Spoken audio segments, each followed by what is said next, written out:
बच्चों को जब खाने में लगी हो हल्की फुल्की भूख, तो फिर आप बाजार की बिस्किट और नमकीन ना लाकर घर पे बनाइए ये नमक पारे। ये नमक पारे देखने में जितने कुरकुरे और स्वादिष्ट दिख रहे हैं, ये खाने में उससे भी ज्यादा स्वादिष्ट हैं। यकीन मानिए फ्रेंड्स, जब मैंने इन नमक पारों को घर पर एक बार बनाया तो बच्चों की डिमांड में मुझे 6 बार और घर पर बनाने पड़े। तो चलिए आइए जानते हैं इसकी रेसिपी।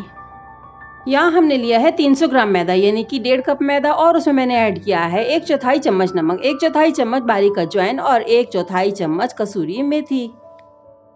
और इन सबके साथ ही मैंने डाला है 2 चम्मच देसी घी। फ्रेंड्स, यहाँ पर हमें रिफाइंड ऑयल का बिल्कुल भी इस्तेमाल नहीं करना है, क्योंकि देसी घी से ही हमारे नमक पारे बहुत ही स्वादिष्ट और कुरकुरे बनेंगे। यहाँ पर हमने मैदे और घी को इस तरह से मसल के हाथ से बराबर करना है, ताकि सारा घी मैदे में अच्छे से मिक्स हो जाए। और इसके साथ ही बाकी सामग्री भी सारे मिश्रण में अच्छे से मिक्स हो जाए। देसी घी को मैदे के साथ मिक्स करने के बाद हम इस तरह से मुट्ठी बनाकर देखेंगे। अगर मैदे की मुट्ठी बनती है तो इसका मतलब कि हमारे जो आटे में मोइन डला है वो बिल्कुल परफेक्ट डला है। हमें इससे ज़्यादा मोइन नहीं डालना है। मोइन यानी कि घी। यहाँ पर मैंने लगभग 1/4 कटोरी पानी लिया है। पानी हमें बहुत ही कम इस्तेमाल करना है और थोड़ा थोड़ा पानी हाथ से छिड़कते हुए हमें एक सख्त आटा लगाकर तैयार करना है। फ्रेंड्स, आटे को लगाते समय हमें बिल्कुल भी ढील नहीं बरतनी है। हमें यहाँ पर सख्त आटा ही लगाना है, तभी हमारे कुरकुरे नमक पारे बनकर तैयार होंगे। और इस तरह से हमने बहुत ही सख्त आटा मलकर तैयार कर लिया है। हम यहाँ पर आपको एक बात और बताना चाहेंगे फ्रेंड्स, हमें आटा इतना ही यहाँ पर सख्त रखना है जितने कि हमारे अच्छे से लोई बिल सके। और आप यहाँ पर ये भी देख सकते हैं कि आटे को हम अच्छे से दबा रहे हैं और ये सख्त तो है लेकिन दब रहा है। और दूसरी बात आप ये भी नोट कर रहे होंगे कि हमारा आटा कैसे परतों वाला बनकर तैयार हुआ है। यहाँ पर हमें इसी तरह का ही आटा तैयार करना है। यहाँ पर मैंने मॉइस्ट मलमल के कपड़े से आटे को ढककर रेस्ट करने के लिए रख दिया है। आधे घंटे बाद इस आटे को और अच्छे से मलेंगे और लगभग 2 लोइयों में मैंने इस आटे को तोड़ लिया है। हाथ में एक पेड़ा लेंगे, अच्छे से दबाते हुए उसे हम गोल करेंगे और फिर हम इसे चकले पे रखकर बेलन की सहायता से सभी तरफ से दबाते हुए अच्छे से बेलेंगे। तेल को गुनगुना होने के लिए हमने इसे लो आंच पर रख दिया है। और अब इस मैदे की लोई को हमने अच्छे से बेलना है, जैसे कि हम रोटी को बेलते हैं ना फ्रेंड्स, उस तरह से। और अगर आपको लगे कि आपकी रोटी किनारों से फट रही है तो इसके लिए आप बिल्कुल भी परेशान मत होइए। एक परत को दूसरी परत पर रखते हुए अच्छे से दबाकर बेलन चला दीजिए। इससे हमारे नमक पारे बहुत ही अच्छे परतों वाले और कुरकुरे बनेंगे। तो यहाँ पर हमने सारी लोई को अच्छे से बेल लिया है और किनारों से भी हमने पतला कर लिया है। तो अब बारी आती है इसको काटने की।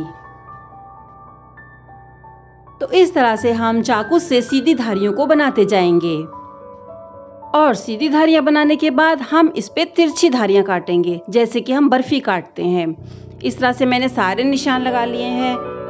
और अब इन सभी नमक पारा बाइट्स को चाकू की सहायता से उठाते हुए हम किसी थाली या प्लेट में निकाल लेंगे। यहाँ पर ये बिल्कुल अलग हो चुकी हैं। अब चलते हैं तलने की तरफ। तेल को हमने मध्यम आंच पे गर्म किया था, तो इसी आंच पे ही हमें सारे नमक पारों को तलना है। तो अब हम इन्हें धीरे धीरे करके तेल में डाल देते हैं।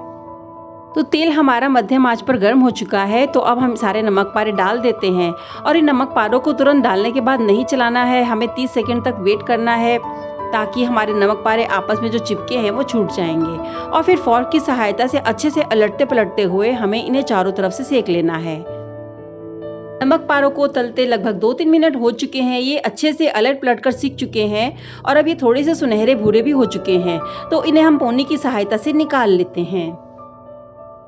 और इसी तरह से हम बाकी बचे नमक पारों को भी इसमें तलकर निकाल लेंगे। ये देखिए कितने सुनहरे भूरे हो चुके हैं। तो चलिए इसको भी हम पोनी की सहायता से निकाल लेते हैं। तो ये देखिए फ्रेंड्स, हमारे सारे नमक पारे बनकर तैयार हो चुके हैं।